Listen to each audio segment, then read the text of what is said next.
Ano yung nasa likod mismo ng button na pinili mo? Yan ang babagsak sa iyong kahon. Yan ang mga patakaran sa hamon ng Robobot ngayong araw. Manatiling nakatutok. Magiging masaya ito. Sino ang unang pipindot ng buton? Emma, ikaw yan. Nasa loob ako ng asul na kahon, kaya sana hindi ako pabayaan ng asul na button. Emma, pasensya ka na, pero kailangan mong harapin ito. Isang bungkos ng mga paa ng manok. Yung sumito ay sobrang madulas at nakakadiri. Ginagamit nila ito sa mga horror na pelikula. Pasensya na pero wala akong magagawa.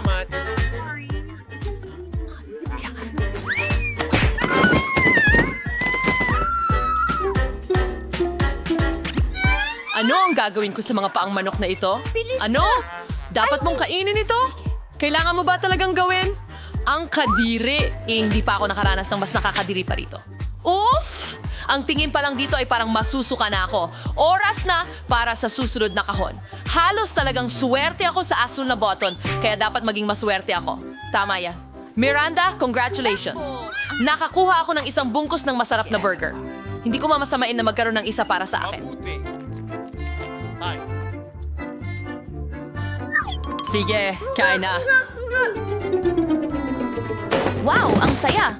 Makakakain ako ng masarap na tanghalian. Sarap. Salamat talaga! Kakainin ko sila ng buo. Ako ay na...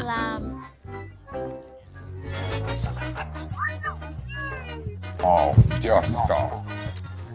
Diet siya. Sobrang payat.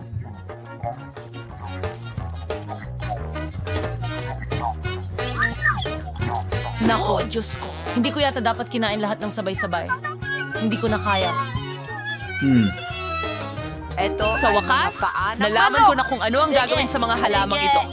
Narinig ko na ang mga mangkukulam ay kayang gawing mga gayuma. Ayun! Iyon ang gagawin ko. Sa tingin ko ay maayos naman ang aking ginagawa. Mula pa noong bata ako, pangarap ko na maging mangkukulam. At ngayon, natupad na ang aking pangarap. Kailangan ko lang malaman kung gagana ang aking gayuma. Hoy, John! Ikaw ang magiging test subject ko. Sarap! Oh, anong laman ng baso? Medyo nauuhaw ako pagkatapos ng burger. Okay. Anong nangyayari? Anong mali sa akin? Sobrang laki ba ng baso? O talagang ang liit ko lang?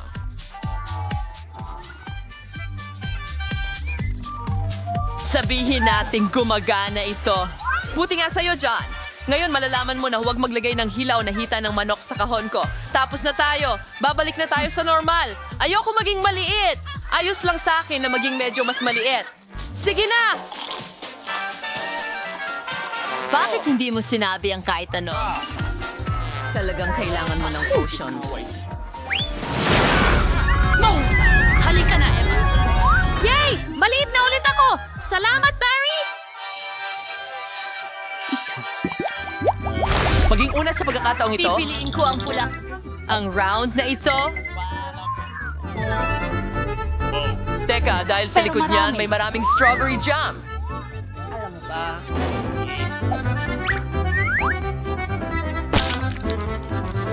Mahaligayang pagdating sa mundo. Sa jam. Matamis. Kapayapaan.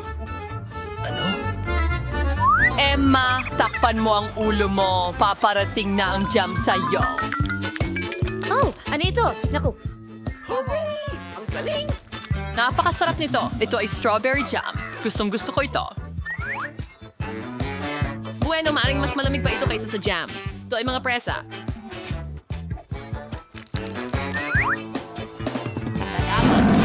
Napakasarap nito. Sa wakas, sinuwerte ako.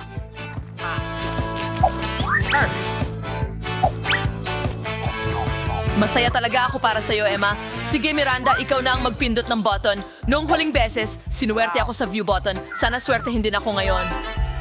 Miranda, sa pagkakataong ito nakakatanggap ko ng pabuya na tanging unggoy lang ang magmamahal. Saging!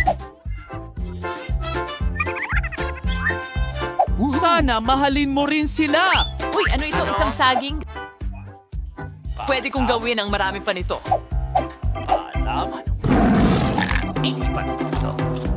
Siyempre meron. Imposibleng kumain lang ng isang saging. Heto ang isang bungkos. Oh! Ang dami nila. Ako?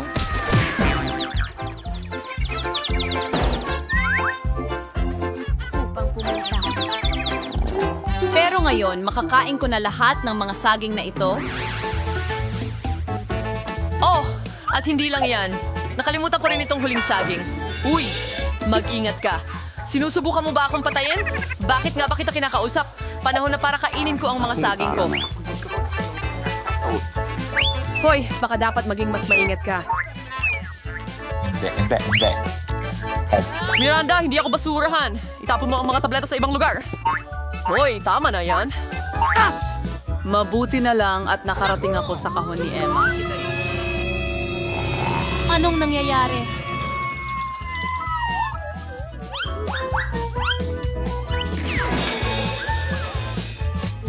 Sa tingin ko, nakaisip ako ng pinakamahusay na biro para sa strawberry jam. At sa round na ito, si Miranda ang magsisimula. Gusto kong malaman kung ano ang nasa likod ng dilaw na baton. Hindi masamang pagpili. Sa likod ng dilaw na buton, may bago akong pulot. Salamat. Dapat subukan ko muna.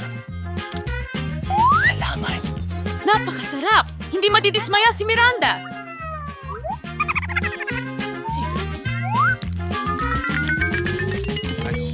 Ano ito? Ang lagkit at ang dumi. Kumakalat ito sa buong katawan ko. Ikaw! Hindi! Umalis ka dito! Yak! Ito ay pulot! Ang astig! Siguradong hindi lang ako ang may gusto ng pulot. Mukhang gusto rin ito ng mga bubuyog. Sobra na! Umalis kayo! Ayokong makipagkaibigan sa mga bubuyog. Kakaiba. Kailangan kong pindutin ang isa pang button. Well, ayos lang. Ibig sabihin lang ay pwede kong ibuhos ang lahat ng wool na ito. Oh, hindi lang Lana ang gusto ni Miranda. Gusto rin niya ng pansit.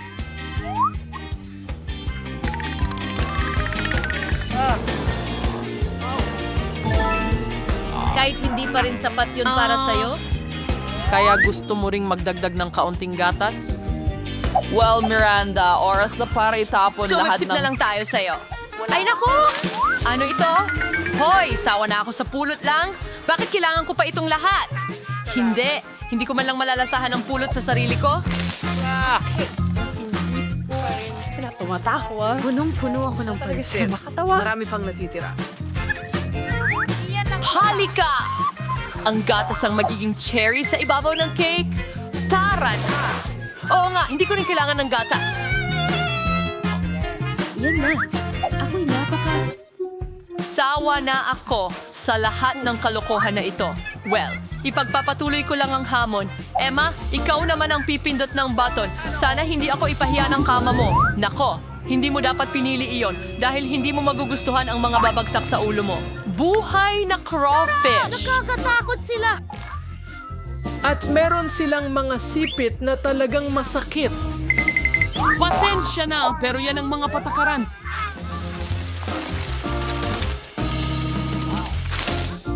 Alisin mo ito sa akin. Bakit sila lumilipat? Ang mga bagay na ito. Nakakatakot Diyos ko, ito. ito'y... Sa akin sila. Ay sumagip sa akin. Pakiusap! Kakainin nila Hindi ko alam. Nako, wala pang nakakatakbo agad mula sa umpisa.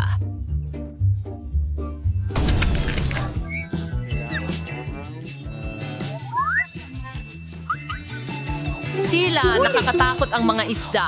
Sige, Emma. Skin, ikaw ang pipili ng button muna.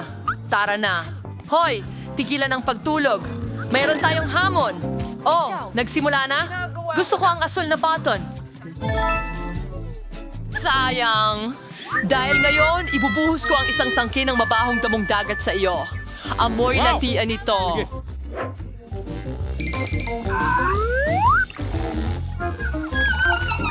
Kaya ngayon, aamoy din akong ganyan? Bakit parusa ito sa akin? Wala pa naman akong pabango. Pasensya na. Magagamit mo na talaga ito ngayon.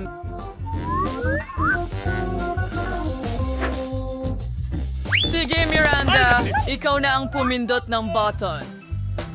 Pinili ko ang dilaw. Sige, ibibigay ko ito sa'yo ngayon na. Hindi, basura lang ito. Sandali lang, hahanapin ko muna. Naku po! Miranda! Isang sinaunang lampara. At ayon sa mga kwento, doon nakatira si Genie. Wow.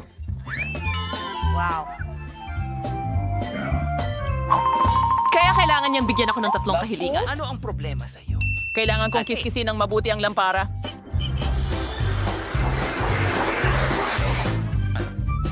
Talagang may tunay na Genie. Maaari kitang bigyan ng 3 kahilingan, Miranda. Simula Sige. na rin sa akin. Sige. Pinayaman ako ng pera. Oh, Diyos ko. Napakaraming pera. Mayaman Wala na akong ako hiling. ngayon. Hindi maaari. Ang lampara na yun. Ano? Suko na. Anong ginagawa mo? Hoy, akin yan. Ibigay mo sa akin. Ito ang magiging puso. Diyos ko. Ma'am, mukhang nanay ni Aladdin ito. Ano ang ginawa mo? Iyon ang aking asawa at aking Genie.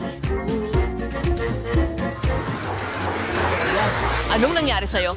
Tulungan mo ako! Tignan mo ang ginawa nila sa akin! Ano ang Ang problema baho ko na ngayon! Isa na lang ang nakikita kong paraan palabas dito.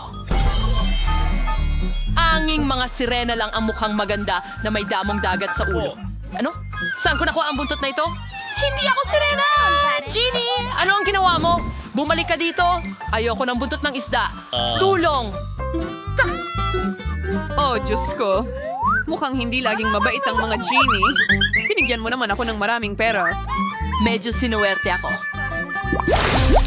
Mag-subscribe sa Napapa para hindi mo makaligtaan ang susunod na masaya at kawili-wiling hamon. Laging sobrang crazy dito, kaya samahan mo kami para sa mas maraming kasayahan.